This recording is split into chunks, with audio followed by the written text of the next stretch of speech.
Welcome back to the channel, guys. In today's video, I'm going to show you how to remove a single piece of siding in the middle of a wall without removing all the siding clear from the top down. And if you're wondering why you'd have to do something like this, if you're weed eating, if you're mowing the lawn and a rock flies up, if you're carrying a shovel, turn around, hit the side of your house, the vinyl will crack and you might need to learn how to replace it. So this is what this video is going to cover. And if you're new to this channel, my name's Josh. This channel is all about building your own house, saving a ton of money, so be sure to subscribe, ring the bell so you get a notification every time I release a new video, and smash that like button if you find value in this video. Let's get started. One awesome advantage to the technique I want to show you is you do not need a siding removal tool. I've seen a lot of videos on YouTube and they all have the siding removal tool and it pulls on it and it pops it off. But that is not the best way to do it. This is the best way to do it, the way I'm going to show you, and you do not need to spend $10 to $15 on a tool. All right, so with vinyl siding, you're going to have a lap where it overlaps the other piece of siding. So if you look down this wall, it goes clear back here, this piece of siding.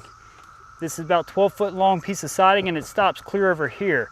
So the first thing you need to do is find the piece of siding that's damaged, or whatever reason you're wanting to remove it. If you're trying to look behind the siding to see if the plywood's nailed off, or if there's any water damage, or if there's house wrap, whatever reason you're going to remove it, this is the best way to do it. So if this is the piece of siding you're trying to remove, come over to where it overlaps the other piece of siding, slide your hand behind the overlap joint, and then slide your finger clear down to the bottom to where it interlocks the bottom piece of siding. Go ahead and grip it with your finger and pull out and up. You can see it pops it right off with almost no resistance. And all you got to do is just keep pulling it off of the bottom piece and bring it clear to the end to where the siding overlaps the other piece. So boom. And that is all there is to unlocking the piece of siding off from the house. So the next thing we need to do is come up above to the next pieces of siding that's on top of the nailing flange of the piece of siding we're trying to remove, and do the same thing. So you need to expose the nailing flange on top of that piece of siding. So let's do the same thing, come up to the next run and go ahead and do the same process. And this is why I don't think you need a siding removal tool, because you can easily do this by coming to the joints and popping it loose. All right, right like that. And now you can see we can easily get up under here and pull the nails out to remove the piece of siding. So let's do that. So when you lift up this top piece, that's what it's going to look like underneath. You're going to have these nails every 16 inches apart or so holding this siding on. So all you got to do is pull out each one of these nails, and I'll show you the technique I use to do that. All right, to pull these nails out, all you gotta do is take the claw side of your hammer, slide it behind the nail, and just pull it right out. And pull out every one of the nails that's holding on this piece of siding. Continue that process, and you're gonna notice all these are just regular aluminum roofing nails that you can find at your hardware store if you got to buy new ones if you lose them as you're taking them out or damage them. But this is, again, a pretty simple process. So as a little tip, leave one towards the center, a nail that is, so that way your siding doesn't fall off as you're coming across here. It's going to hold it on until you get to the middle to remove the last one before the siding falls. All right, so I left the one here to hold it in the middle. All right. You'll notice this stuff's pretty flexible. Boom. So now the siding is removed, so it's going to expose the actual side of the house. So if you're replacing a piece of damaged siding, this particular brand is CertainTeed, and the actual color is printed on the nailing flange right here at this interlocking piece. As you can see, it says Carolina beaded 6.5 Castle Stone. So if I type that into like a Google search or something, it would pull up what brand this is more than likely. And it also has this barcode here. And if we look over here, we also have a number here we could also punch in and try to find what color and what brand siding this is. Well, we know the color, but at least the brand.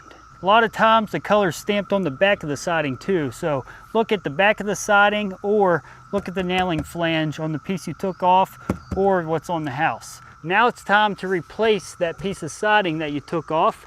So whether you had to find a new one because it was damaged, or if you're taking off that piece, just look behind it to see what the wall was like. I don't know why you had to take it off, but I'm just telling you, now's the time to replace it. So all you got to do to replace it is slide it under the side that it was under before.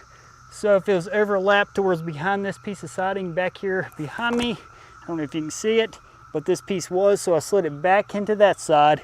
And now we're going to slide it into the interlocking piece that's below it. So just go ahead and line it up with the interlocking lip and push it up on it. So you'll hear it snap into place. And if you've ever done vinyl siding before, you'll know that particular feel when it snaps into place. And sound. It's a rather satisfying sound and feel. Just keep snapping it into the piece underneath of it. You'll kind of pull down and push up. Roll it down, push up. And you'll hear it kind of snap into place as well. So I go through after I snap it in, double check, make sure it's up all the way.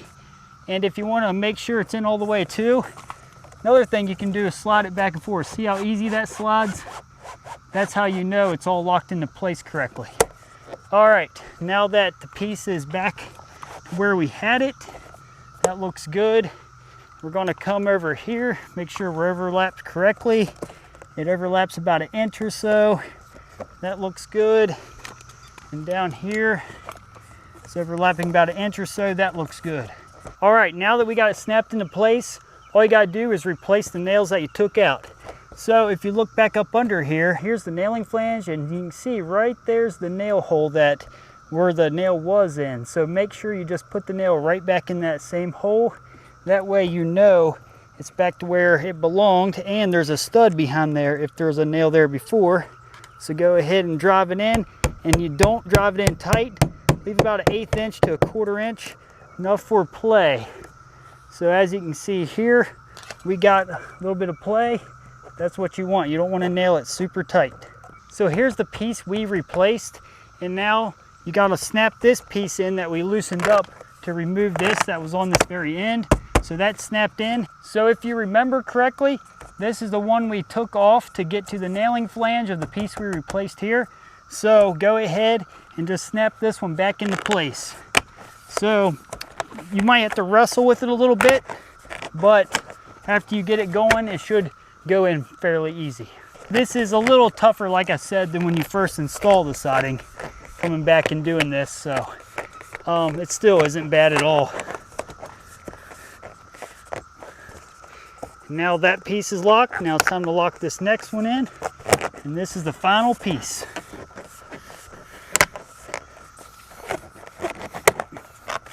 Oh yeah, that nice snap, crackle, pop. All right, there we go. All right, there's that piece taken off and replaced, and you would never know it was taken off, would you? Now, if you look down the house this way, you'll notice these breaks, right? If you're looking down this way, and see there's one down there, there's one down here. Now, if you look at it from this way, you don't see those breaks at all because the siding blends in together. So that's what I wanted to tell you. When you replace the siding, you gotta, for instance, here's a piece that we did. It slid back in here, so make sure you overlap it the same way it came out. And then over here was the other way. It actually went over this piece, so you can barely see the break. Come back this way, you can see it. Just FYI, if you're not familiar with siding, you do got to do that when you reinstall it. All right, guys, so that's the end of this video. Make sure you ask any questions below in the comment section, and I will get to them as soon as possible. And again, my name's Josh. This channel is all about building your own house, saving a ton of money, so be sure to subscribe, ring that bell so you get a notification every time I release a new video, and smash that like button if you found value in this video. All right, guys, I got a lot more siding to do on the other side of the house, so I got to get going. Thanks again. Peace.